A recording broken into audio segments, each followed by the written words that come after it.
بسم اللہ الرحمن الرحیم۔ عزیز طلباء کرام، السلام علیکم ورحمۃ اللہ وبرکاتہ۔ آج ہم 9th کلاس اسلامیات کا لیکچر نمبر 4 پڑھیں گے۔ موضوعاتی مطالعے میں سے ہمارا موضوع ہے ختم نبوت۔ سب سے پہلے ہم ختم نبوت کا لغوی معنی اور اصطلاحی معنی پڑھیں گے۔ ختم کا لغوی معنی کیا ہے؟ ختم کا معنی ہے مہر لگانا، بند کرنا، آخر میں آنا۔ تو ختم نبوت کا معنی ہے آخری نبی۔ ختم نبوت کا معنی ہے آخری نبی۔ یہ تھا ختم کا لغوی معنی۔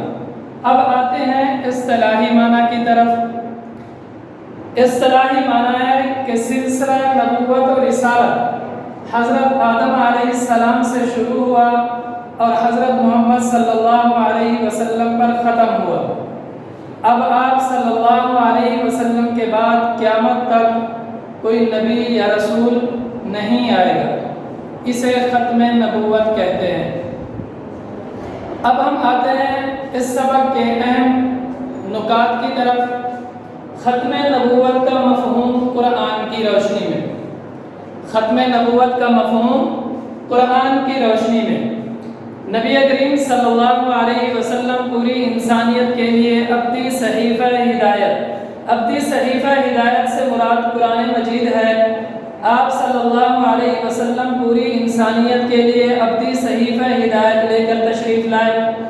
آپ کی تشریف آوری سے ہدایت کا سلسلہ اپنے اتمام کو بھی پہنچا اور اختتام کو بھی پہنچا، جیسا کہ قرآن مجید میں اللہ تعالیٰ کا ارشاد ہے، اليوم اکملت لکم دینکم واتممت علیکم نعمتی ورضیت لکم الاسلام دینا۔ آج میں نے تمہارے لیے دین مکمل کر دیا، تم پر اپنی نعمت تمام کر دی اور تمہارے لیے اسلام کو بطور دین پسند کر لیے۔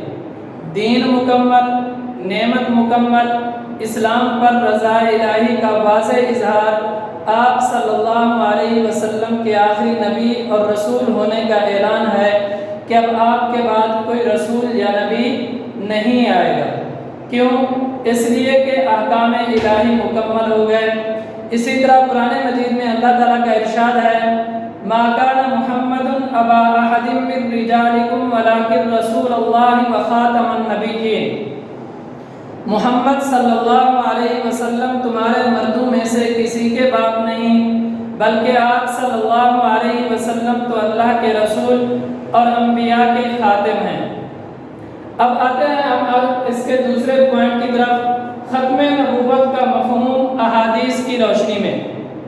نبی کریم صلی اللہ علیہ وسلم کا ارشاد ہے کہ میں آخری نبی ہوں، میرے بعد اور کوئی نبی نہیں آئے گا اور میری امت کے بعد اور کوئی امت نہیں۔ اسی طرح آپ صلی اللہ علیہ وسلم نے ارشاد فرمایا، انا خاتم النبیین لا نبی بعدی، میں آخری نبی ہوں، میرے بعد اور کوئی نبی نہیں آئے گا۔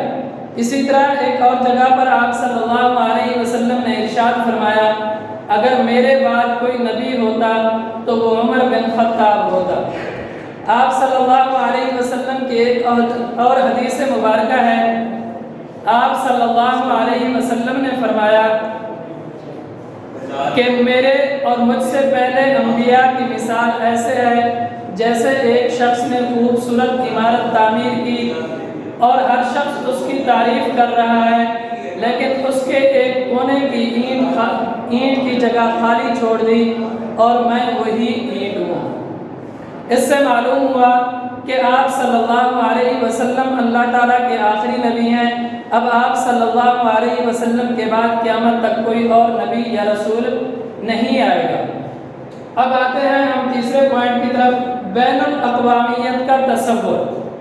کیونکہ آپ صلی اللہ علیہ وسلم سے قبل انبیاء کرام مختلف علاقوں، قبیلوں یا قوموں کی طرف مبعوث ہوئے تھے، اس وجہ سے مختلف معاشرے تشکیل پاتے رہے، لیکن آپ صلی اللہ علیہ وسلم کی آمد سے بین الاقوامیت کا تصور ابھرا۔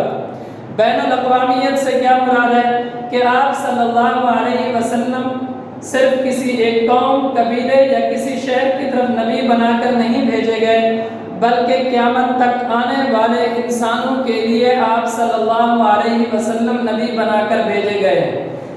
انسان چاہے دنیا کے کسی بھی کونے میں رہتا ہو، آپ صلی اللہ علیہ وسلم تمام انسانوں کے لیے نبی بنا کر بھیجے گئے۔